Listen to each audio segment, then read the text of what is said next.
Alright guys, so we're at that point where I'm going to be showing you guys how to flash the flight controller.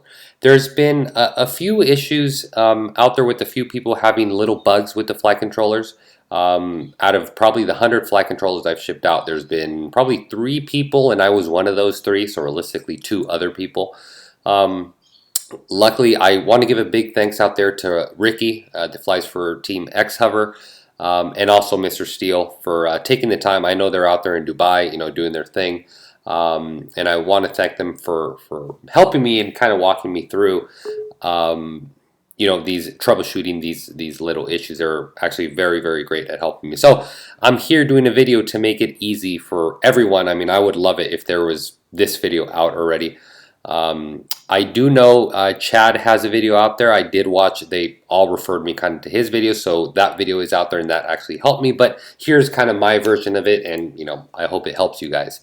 But we want to locate the boot pins. There's 2 tabs. There's 2 tabs here. They shouldn't have solder right out of the box when you get them, or if they do have solder, they shouldn't be bridged.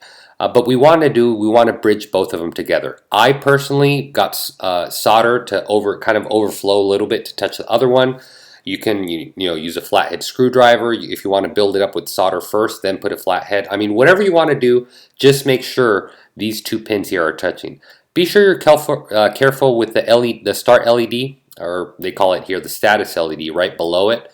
Try not put too much heat on that, but you should be fine. So once you got those bridged, what we want to do, the KISS flight controller GUI, which I have here, it is 100% compatible with Mac. Now the flashing interface is not compatible with Mac. It only supports Windows. So for people like me that have Mac, luckily I have Parallels program where I can run Windows in the back, and I mean there's other programs out there. So just get any program that works for you, that you like, that fits your budget, and run with it. Once you got that, you want to open it.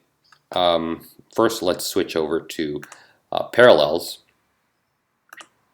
Okay, so now we're here. When you go to, I'm going to have it in a link in the description. When you go to the website to get the software to flash it, to flash the flight control, like I said, luckily I'm going to have it in the link below, so you guys are going to be able to go straight to it.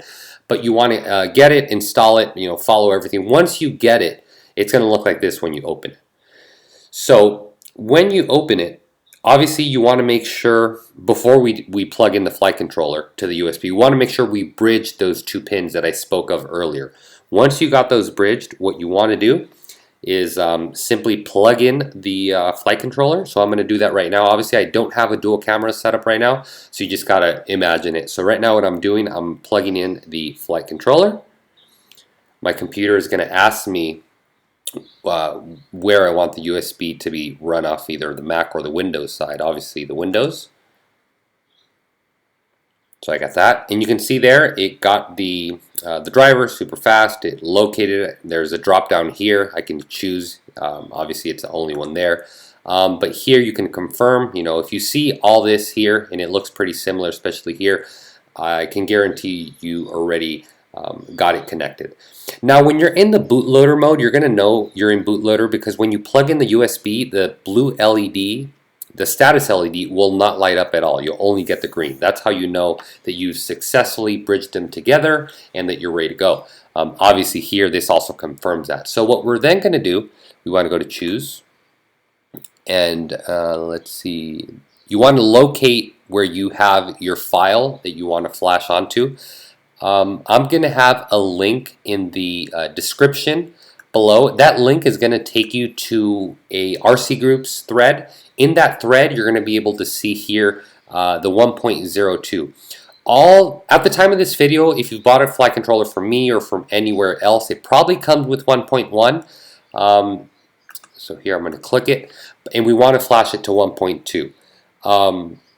So yeah, if you bought it, it's most probably 1.1. I'm going to show you after this how you can see what's flashed on there as far as the version, but that I'll show you a little bit later. So you can see here, it's telling us what we're going to flash. Everything looks to be good. So all we're going to do here is click upgrade. You can also see here it says file correctly loaded. So that's also confirming that we did everything correctly. So what we're going to do now is press upgrade. And press yes, and press yes. Wait for this thing to fill up a few times, and there you go. The upgrade was successful. It was really as simple as that, guys. We're actually done with that. So what we want to do now is we're going to, in this order, I mean, I do it in this order. I'm sure you can do it in any other order. I really don't think this matters. We're going to press quit here. Quit. I'm going to unplug the flight controller. Obviously, you can't see that, but trust me, I already unplugged it. I'm going to shut down my Windows. And the reason I shut it down is because on Parallels, when I plug in USBs, since I already told it to go off Windows and I plug in a USB now, it'll always default to there, and it just makes it really annoying, so I just shut it off. So now I have the flight controller in my hand. What I'm going to do right now is I'm going to go and unsolder whatever I did here. I'm going to unbridge it, I guess you can call it. If you're using a screwdriver, just let go of it. In my case, I soldered them together. So right now I'm going to go over, run to my soldering station. I'm going to unsolder it, and then I'll be back with you guys. Okay guys, so I already got the pins unsoldered on my board, the boot pins that is, that were right here, as I showed you guys earlier. So obviously you can't see what I'm doing, but just trust me that I'm doing it. What I'm going to be doing right now is plug in the flight controller. So 3, 2, 1. Flight controller is plugged in. One note, guys, I want to mention to you, when transferring to KISS flight controller, especially when you're only plugging the USB and not putting your 4-cell or 3-cell battery to the unit, you want to make sure you don't touch the flight controller. Obviously, if it's mounted on your quad, you want to make sure you don't touch the quad. You let it sit for a little bit because it doesn't like to be touched, even when you're only plugging in the USB.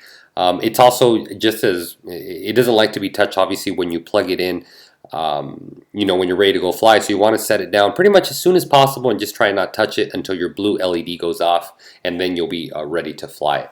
So here we are. I already have the board plugged in to my computer. What we're going to be doing right now is just confirming that we successfully flashed it to the newest firmware, which was the 1.02.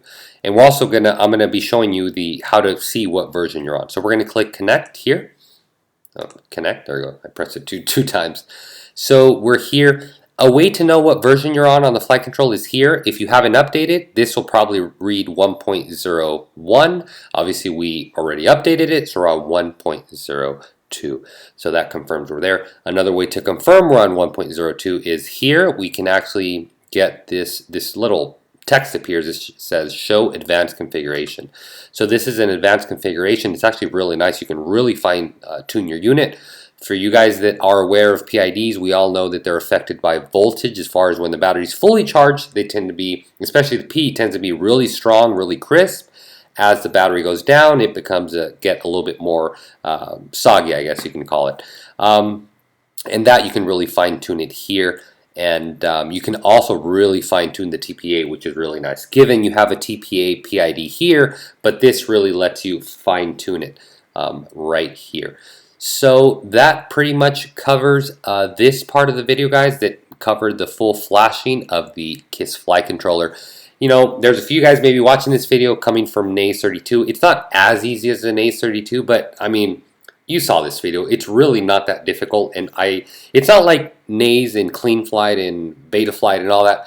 There's literally an update. You know, you blink, there's already 2 updates that came out. I mean, this flight controller, every time they release an update, it's an update you can trust. You know that they're actually fixing stuff and making it better. You know, it almost felt like every time I went to sleep and woke up, there was like 10 new updates for Clean Flight. I mean, yeah, you know, a lot of times there were very good updates. Sometimes it was updates that really didn't even matter. But with the KISS, I like that it's really only necessary updates when they are done. It's not like an update every 5 minutes. So I really hope you guys enjoyed today's video. Like I said, I want to give a big shout out to Mr. Steele and Ricky from Team X-Hover. Thank you guys for helping me out. Also Chad. Chad really helped me with his video. You know, it was very useful. This is just my version of it. I really hope you guys enjoyed today's video. As always, guys, thanks for watching. Till next time.